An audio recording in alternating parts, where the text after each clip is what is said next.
সংস্কার কখন হবে? জাতির ভাগ্যে যদি সুদিন আসে তখন হবে, কিন্তু জাতির প্রতি এটা আলোচিত হোক।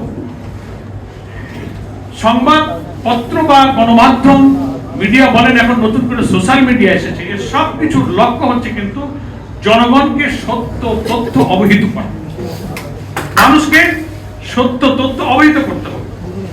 এবং এডিটোরিয়াল যে পলিসি থাকে সেটা যথাসম্ভব সততার উপরে প্রতিষ্ঠিত থাকতে হবে। প্রবন্ধকার বলেছেন যে কর্পোরেট হাউসগুলো হয় ব্যবসায়িক স্বার্থ নাইলে রাজনৈতিক স্বার্থ।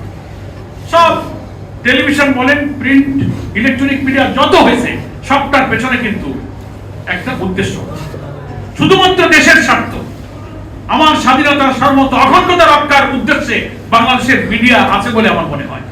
প্রত্যেকের পেছনে একটা পলিটিক্যাল ইন্টেনশন আছে, না একটা বিজনেস, কর্পোরেট, কালো অবৈধ পুঁজি রক্ষার জন্য তারা মিডিয়ার জন্য।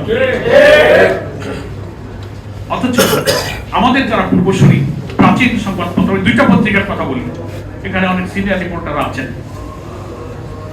ব্রিটিশ আমলে আজাদ পত্রিকাটা হয়েছিল মাওলানা আকরাম খান সম্পাদিত। তার একটা পলিটিক্যাল লক্ষ্য ছিল, কোন কর্পোরেট গ্রুপের কোন ব্যবসায়িক বাণিজ্যিক স্বার্থ আজাদের ছিল না। তার উদ্দেশ্য ছিল এখানকে মুসলমানদের জন্য স্বাধীন পাকিস্তান গঠনের জন্য আজাদ পত্রিকাটা সেই সময় ভূমিকা রেখেছিল। অনেক প্রথিতযশা সিনিয়র রিপোর্টাররা বলেন গণমাধ্যমের ভূমিকা রাজনীতির জন্য কি, সেক্ষেত্রে বললে এটা বলতে হয় যে পাকিস্তান প্রতিষ্ঠার আন্দোলনে দৈনিক আজাদের ভূমিকা ছিল। এরপরে বাংলাদেশ স্বাধীন হওয়ার জন্য 23 বছরে পাকিস্তান যখন বিদায় নিয়ে গেল, তাদের অত্যাচার, নিপীড়ন, নির্যাতন, গণ আকাঙ্ক্ষার বিরুদ্ধে পাকিস্তান যখন চলে গেল, তখন একটা নতুন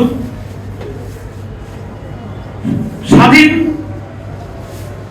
এবং মানুষের অধিকার যেখানে নিয়ে বসবাস করা যায় একই সীমানার মধ্যে, তখন স্বাধীন বাংলাদেশ প্রতিষ্ঠার যে আন্দোলন সূচনা হয়েছিল, সেখানে ইত্তেফাক সেই জায়গায় মানিক মিয়ার সম্পাদনায় ইত্তেফাক সেই অবস্থানে চলে এসেছিল। আমি কথাটা আপনাকে হয়তো বোঝাতে পেরেছি।